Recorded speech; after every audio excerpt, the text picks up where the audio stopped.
So let's begin. And I think what I'll do is if I'll maybe lead in with some of our panelists, if that's okay with you, instead of having the awkward pause that sometimes happens. And Lisa, maybe I'll start with you on this particular question, and it is around belonging. So belonging is a fundamental human need for everyone amongst family, community, and the workplace.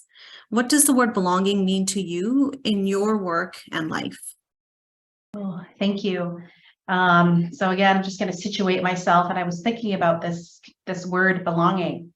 So belonging for me at work is having a sense of connection and community, and believing in, the core values of new relationship trust by undertaking by relevance, innovation, excellence, and responsiveness. I'm committed, I'm energized, and I'm proud, and I feel safe in my current workplace. We're a tight family here at work, and we support one another. And what does belonging mean to me in my life? My sense of belonging in my life is my connection to the land, Mother Earth, to the water, to the clean air, clean drinking water, and most of all, my connection to who I am and where I come from. I have the ability to have a spiritual connection, learning to have a spiritual connection to my late mother and my late father. They both crossed over to the ancestors in the last 5 years. Their never-ending love helps uplift me in the work I do today, which guides me to be a stronger person in every day. So thank you. Thanks so much, Lisa. That was beautiful. Panelists, please feel free to unmute yourselves. You can remain unmuted if you wish, if you have any insights or additional perspectives you want to share on this one. Yeah, happy to share. I mean, and just building on Lisa's point about sort of situating ourselves in our own experiences and background and where we come from. And it's really interesting because I think now more than ever, or at least for me, like there's a lot more awareness and understanding on a sense of belonging in the workplace and trying to build that. Whereas I think, historically, I know for my parents' generation, it was divided and it was almost seen maybe for them as new immigrants as like, you don't want to draw attention to that difference, right? Even in Canada and even in a country that, professes to be quite welcoming, which in many ways it is. And so as a person that's leading an organization where, very diverse staff and we support community in different stages and ages of their life, I'm just really thinking of like it takes leadership and role modeling and being brave to talk about these things, and to actually tackle them in ways that force us to lean into difficult conversations. And I was talking to my husband this morning about the concept of emotional labor in this work, right? And like I've been advocating and doing this work for a long time.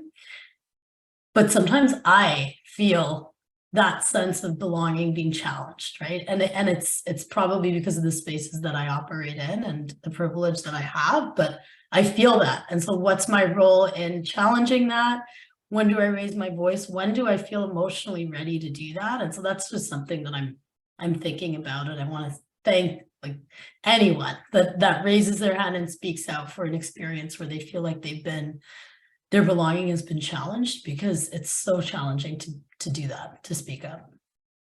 Wonderful. Thank you, Chantal. It so resonates for me as well too. And I know, of course, got himself unmuted, so I'll let him weigh in as well too. And if I can share a little perspective too. Yeah. Yeah, no, I think, again, picking up both Chantal and Lisa, what they said, if we're going to go towards the workspace, I reflect on the spaces I occupy in technology, innovation, and research, and we're lagging far behind. We have, mountains to climb yet. I would say, we're 25, 30 years behind when it comes to creating those accommodating spaces, creating those spaces where you do feel that sense of belonging. Lisa, I admire, and it's a little bit of envy that you mentioned your workspace hosts that kind of ambiance. within the tech sphere, if we just consider women alone, they only occupy about 5%, 5 to maybe 7% of C-suite positions within the tech industry. And so it's really hard pressed for racialized women, especially, to feel that sense of belonging, to feel that acknowledgement. Our Indigenous communities here, there are strides being made now, but like I said, it's very much in its infancy, and there's a tremendous amount of heavy lifting that has to happen, especially when you consider the pervasive nature of technology in our lives and how much it's utilized in so many different spaces. So if it's in our industry, if it's in our homes, it's in our healthcare, it's really incumbent on everyone to ensure that we do have that sense of belonging for people to feel welcome to contribute to society through technology. Yeah. What a great additional sort of lens and layer from a sector standpoint as well too, and gender representation, and then further, further again differentiation between racialized and gender differentiators from there. So thanks, Apka, for sharing that perspective. And I just wanted to kind of go back to what Chantel was saying that really spoke to me as well too, around the whole concept of emotional labor. And I quite here in circles as we speak together, especially in senior levels, around why does the work around sort of creating equitable spaces, whether they're in the continuum of community or work, feel so heavy? And I remember not being able to sort of pinpoint what that was like, because I also come from a place of privilege. I'm first generation Canadian.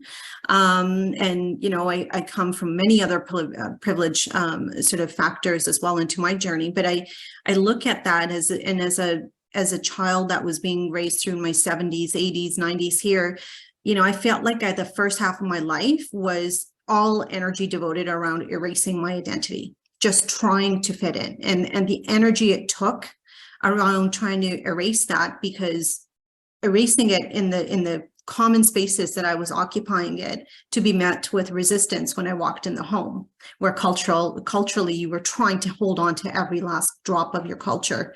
And then to have a pivot, midway through your life to say, actually, no, we need to run in the other direction now. We need to go and embrace our culture. And it just feels like for many people that are from my generation, especially, or others as well too, that it's, we went running in one direction and it said, hold on, no, we need to come running back over on this side. And quite frankly, I think many of us are exhausted. We're not believers that we're going in the right direction, but I think it's safe space to be able to say it is not, as human beings, it's not a light on, light off type of situation. I think there's whole generations and your life full of stories that have been part and parcel of losing your identity and then reclaiming your identity that isn't quite quantified and can't quite be explained through someone that has not gone through this journey as well. So I just wanted to sort of share that perspective as well too.